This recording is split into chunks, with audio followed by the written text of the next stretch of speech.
ببینید توی رنگ پروکسا الان ما می‌خوایم یه دونه رنگش رو آنالیز کنیم، رنگ مثلا بژش رو.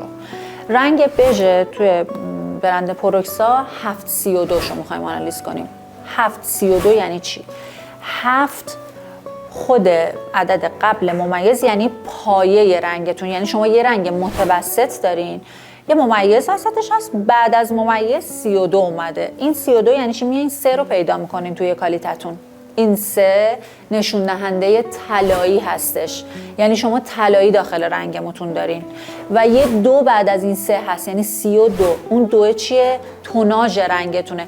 2 نشون دهنده توناژ صدفیه. توی این رنگ صدفی چه توناژی داره؟ یک مقداری آبی و بنفش داره، خب که مثل خاکستری عمل میکنه توی این.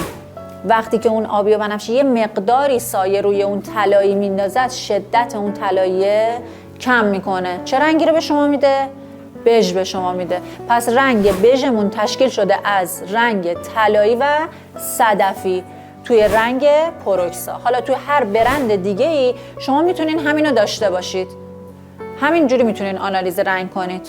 اعداد بعد ممیز رو نگاه کنید، پیدا کنید توی کالیتتون، ببینید چه توناژی داره، چه سایه‌ای داره رنگتون.